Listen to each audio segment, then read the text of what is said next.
ओम नमो नारायणाय। श्री शिवाय नमस्तुभ्यम। स्वागत है आप सभी का हमारे चैनल पर। आज के इस वीडियो में हम आपको सुनाने जा रहे हैं आषाढ़ मास के महात्म्य के तीसरे अध्याय की कथा। आषाढ़ मास के महात्म्य की श्रृंखला में 2 अध्यायों की कथा आप सुन चुके हैं।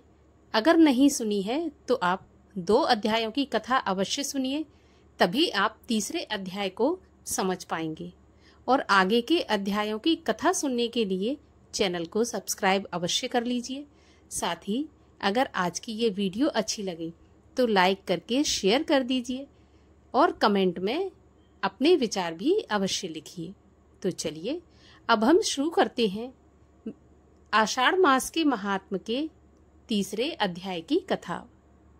शिवदूतों के वचन सुनकर देव ऋषि नारद ने पानी में अपना प्रतिबिंब देखा तो अपना वानर जैसा मुख देखकर क्रोध से भर गए। क्रोध में भरकर पहले तो उन्होंने शिवदूतों को श्राप दे डाला। उनसे उन्होंने कहा कि तुम दोनों ने ब्राह्मण रूप होकर मेरी हंसी उड़ाई है, इसी कारण तुम ब्राह्मण कुल में उत्पन्न होकर राक्षस बनोगे। श्राप सुनकर शिवगण शिवलोक को वापस लौट गए। तब देव ऋषि नारद अपने असली स्वरूप को प्राप्त होकर कुछ पूछो ना कि कितने क्रुद्ध हुए। उनके क्रोध का कोई भी आर पार नहीं रहा।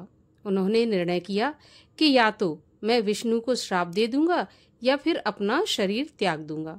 इतना क्रोध उन्हें आया।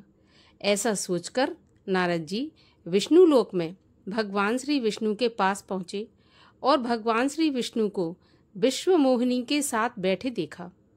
देव ऋषि को देखकर भगवान श्री विष्णु ने हंसते हुए कहा, कहिए ऋषिराज, आज आप बड़े दुखी दिखाई दे रहे हैं। भगवान श्री हरि के इन शब्दों ने जैसे मानो जलती आग पर घी का काम कर दिया हो। वह क्रोध के साथ अहंकार में भरकर बोले, नारायण, आप बड़े छलिया हैं। अमृत बांटते समय भी तुमने मोहिनी रूप धारण करके दैत्यों के साथ महान छल करके उनको अमृत के स्थान पर वारुणी मदिरा दे दी थी और उनसे अमृत कलश छीन लिया था। जलंधर के साथ छल करके उसकी पतिव्रता स्त्री के सत को नष्ट किया। भगवान शंकर को विष पिलाया और मणि तथा लक्ष्मी को इस प्रकार अपना लिया। भगवान श्री शंकर ने तुमको सर्वश्रेष्ठ बनाकर बहुत बड़ी भूल की है। तुमने केवल सर्वश्रेष्ठ होने के अहंकार में भरकर यह सब अनर्थ किए हैं। अतः तुम हर तरह से आजाद हो और यह जानते हो कि तुम्हें दंड देने वाला कोई नहीं है। आज तुम अपनी करनी का फल पाओगे। आज मैं तुमको ऐसा श्राप दूंगा कि जिससे तुम भविष्य में कभी भी ब्राह्मणों को न सता सकोगे। माना कि तुमको भगवान की उपाधि शंकर जी ने दे रखी है, मगर मैं तुम्हें श्राप देता हूँ कि जो कभी झूठ हो नहीं सकता।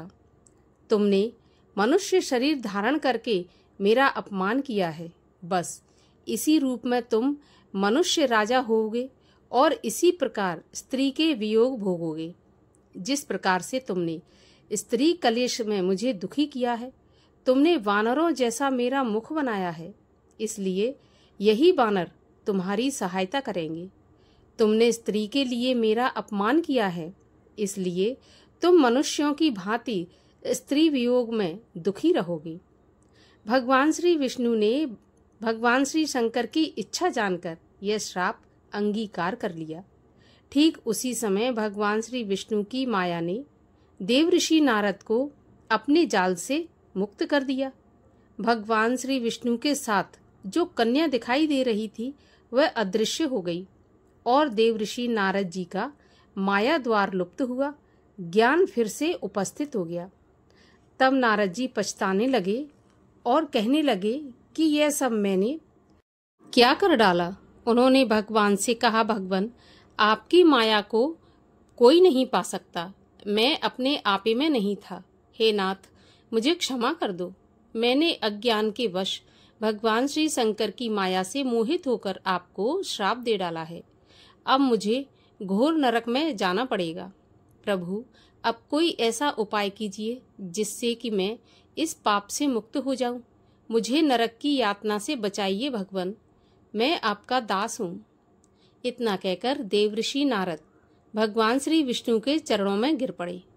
तब भगवान श्री विष्णु ने उनको उठाकर प्रेम सहित कंठ से लगाया और मधुर वाणी द्वारा कहने लगे, नारद, तुमने भगवान शंकर का कहा न माना, यह सब उसका परिणाम है।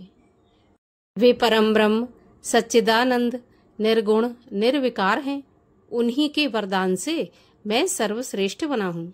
इसलिए तुम जाकर भगवान श्री शंकर का ध्यान करो। उनकी दया के बिना परम पद की प्राप्ति नहीं होगी। भगवान श्री शंकर ने तुम्हारे मुख से मुझे श्राप दिलवाया है। मुझे भगवान श्री शंकर से प्रिय और कोई नहीं है। इसलिए अब तुम उनको अपने हृदय में धारण करते हुए काशीपुरी में जाओ और वहां पर जाकर समस्त संशयों का त्याग कर केवल उन्हीं के नाम का जाप करो, उन्हीं का गुणगान करो और उनके शतनाम स्तोत्र का प्रेम से पाठ करो। इससे तुम्हारे पाप नष्ट हो जाएंगे। श्री काशीपुरी में भगवान श्री शंकर जी के दर्शन करने के पश्चात तुम अपने पिता ब्रह्मा जी के पास जाकर भगवान श्री शंकर के नाम को सुनो, क्योंकि श्री ब्रह्मा जी भगवान श्री शंकर के अनन्य भक्त हैं।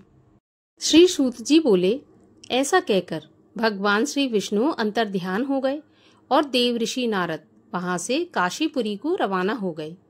मार्ग में उन्हें वह दोनों शिवदूत भी मिले जिन्होंने के स्वयंवर मंडप में उनकी हंसी उड़ाई थी। उन्होंने श्री नारद जी के चरणों में गिरकर क्षमा याचना की।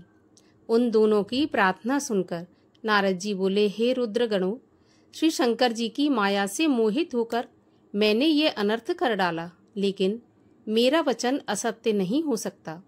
अतएव तुम्हें श्राप का फल तो भोगना ही पड़ेगा। तुम दोनों मुनिवीर द्वारा एक राक्षसी से जन्म पाओगे। तुम दोनों भगवान श्री शंकर के परम भक्त और प्रतापी होगे। समस्त सृष्टि पर तुम्हारा अधिकार होगा।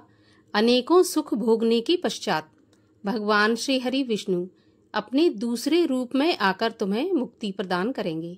ऐसा कहकर नारद जी श्री ब्रह्मा जी के पास जाकर प्रार्थना करने लगे कि हे प्रभु, भगवान श्री हरि विष्णु की कथा तो आपने मुझे सुनाई थी। अब मुझे भगवान शंकर के नेक चरित्रों के सुनने की अभिलाषा है।